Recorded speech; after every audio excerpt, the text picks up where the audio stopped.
time. And they wake up at this Forerunner artifact called the Ark, really clueless as to what is going on, right? They've really been out of it for so long, to the point where this game takes place shortly after Halo 5. So we're starting to, like, kind of bring those universes together. And as you said, they run into the lovable Atriox, who, basically has his way with them. And now, you're going for a little bit of payback.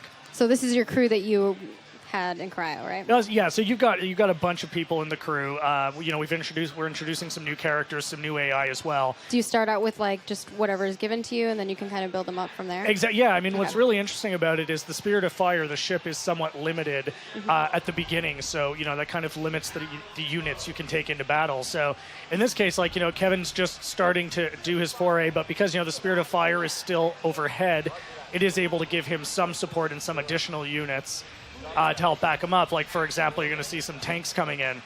Now, one of the things we talk about a lot is we're trying to, I talk about this being an action RTS. Yeah. And people ask me a lot, what does that mean? And, it basically means a lot of stuff like this. A lot of big explosions, a lot of really cool firepower. Really, giving you that sentiment that, I have this massive army at my control. Yeah. And I can do anything I want with it. The other thing we try to do is just make it accessible. It's kind of interesting. You said you played on a lot of RTS and you as well. So to us, it feels normal. It feels natural. It's not that scary. But it can be an intimidating genre to people who have never jumped in before, I can right? see that for sure. I always argue I think MOBAs have trained people a little better than they realize for some of the management. But we're doing a lot to try to make it accessible. So, you can see a lot of tracer fire, so it's really obvious where you're shooting, who's shooting at you. And in multiplayer in particular, in our modes in particular, we've got a gambit of modes. You've got really, really hardcore modes that you would expect, and then much more accessible, quick to jump in, right? Gotcha. So if you think of, what do you have to do in an RTS? You need to build a base, you need to collect resources, you got to manage your trees and your evolution. So in this case, you're not building a base, right? You're just... Yeah, I mean, you're in campaign right now. This is kind of served to teach you how to do it. So yeah, for example, right now Kevin's just running amok with these characters, but eventually in this mission, he will get to a point where he starts to build a base and all of that great stuff. So this is a good way to introduce someone to the units they're going to be using and the methods that they're going to be using in the game. Exactly. Yeah, Awesome. You can kind of figure out what units you like, how they work against other units, what some of their strengths and weaknesses are. And really what we're doing with this first level is starting you with a bunch of units and, kind of breadcrumbing you through it. So Kevin, as he runs across the bridge here, is going to run into some a little harsher opposition. And, it starts to show off that, rock, paper, scissors nature of RTS, right? And then during this process, are you using some of these resources to spawn some of the other creature or, units? Yes, coming down, so when Kevin moves past this, he's actually going to take an enemy base. And that's going to allow him to build his own. Okay. And once he builds his own base, he's going to be able to upgrade his units, create some more units, things like that. What are some of the units we've already seen here that people might want to identify and learn about? So you can see, right now he's using his flame units. Those are probably one of my favorite ones. I think those guys are just fantastic. And they're upgradable as well. So as Kevin starts to, create his base and upgrade them, you'll see those flames, the range is wider. Right. They do a lot more damage. He's got his standard Marines there as well, and of course backed up by the tanks. So you can see what Kevin's doing is he's kind of keeping his infantry a little bit ahead of his tanks, because on the Banished side, the enemy that he's attacking right now, there were some anti-vehicle units that are going to try to get to the tank. So Kevin is obviously not his first time playing this game. I would hope not. He's kind of keeping that buffer between it to kind of keep his tanks in the game. You mentioned this feeling of action RTS and kind of the explosions, and I definitely see the way the particles are moving. There's a realness, almost like a fantastical realness to it. And I noticed that can actually cloud visibility. Is that kind of part of your strategy in the game then? No, I mean, that is something, you hit the nail on the head of one of the challenges of all of this, right? Right. You get a lot of smokes and explosion and fire.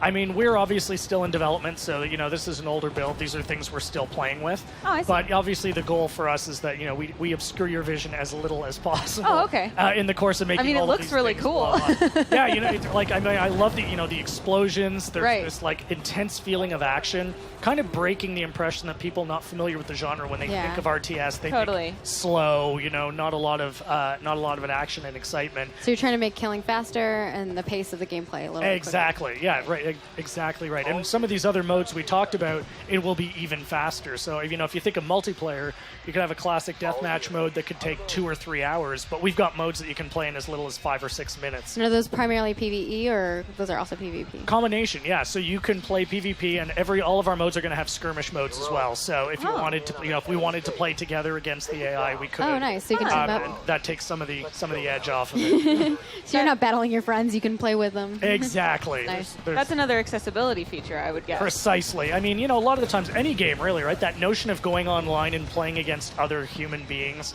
who can perhaps not always be as gentle as we might like. It can be intimidating for people, right? So Right. it's just a lot more. And so what's this UI that just popped up here? Are those your med drones? Yeah, so right now Kevin's using Captain Cutter, so is one of the leaders, and all of the leaders have certain special abilities. Okay. So in this case, what Kevin's using are med drones. So as you can see, it drops a bubble, and all of the units that run into that for as long as the bubble is up will heal. Okay, and get better. that's what it looked like. It's like another meta point of the gameplay. So when you're in multiplayer, like throughout the course of the campaign, you're going to get exposed to these leaders, and you'll see the different abilities they have. Are there counter abilities to the leaders? So like he puts that down, is there a way to like counter that or? Different leaders are basically going to be different focus. So in the case of, some of the leaders might be a little more like Healy based like this, right? So he's going to drop a med drone. Atriox, who's a little more aggressive, he's just going to drop these beams from the sky and just kind of like tear up your group. And they're all very short-term effects, but if you use them strategically, it can be quite effective. I'm more aggressive. I just want to kill everything. I was curious, we talked about StarCraft. We have a deep love for RTS. So what are people going to find in this that they might find familiar if they're fond of RTSs, and what might they find that's new and kind of the signature of Halo Wars 2? Yeah, no, that's a great question. I mean, I think what you're going to find familiar, if you're familiar with the genre, you're going to see a lot of those covenants that you're used to. So, rock, paper, scissors nature of gameplay, right? Like some units are better against other, they're weaker against other. The notion that in the core game that you need to build a base, you need to collect resources, you can create your own strategies. And it's worth mentioning, our development partner for this is Creative Assembly out of the UK, from Total War. They've been doing that for like 2 decades now or something like that. So they have a really impressive, really solid RTS pedigree. I think what's unique about this as an RTS, as you hit on earlier, is just that very, very quick to action, very, very accessible. And one of the modes, which I can only tease for the time being, is actually a completely new way to play an RTS. It really takes standard RTS gameplay and turns it on its head. Interesting. And that's that mode I talked about that can be played in a much shorter time frame as well, like 5, 6, 7 minutes. That is quite a tease. Yeah, I was actually going to follow up with the question, because you've been talking about the modes. Like, what modes can you talk about that are new? Sure. So, I mean, we've obviously got the basic deathmatch mode. We've got Strongholds, which is another faster mode that's actually on the show floor here, where it's about capturing bases. So how many bases can you and your teammates catch as you move down? So again, you try to mix up those objectives a little bit, so it's not always about, well, I win by destroying you. So if you have players who maybe aren't that aggressive or don't like that kind of gameplay, we have domination modes where it's about capturing and holding points for the longest period of time. So all of the modes are built on the same fundamentals, but they're different in terms of what your objectives are, what elements are present. In some cases, you don't need to collect resources. You start with a lot of units, things like that. So a lot of different ways to play.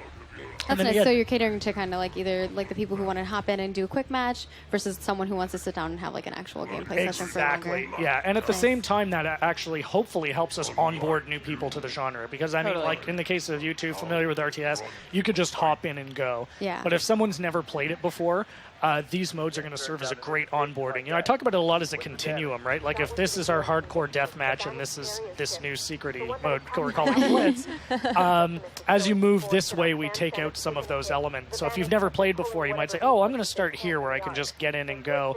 And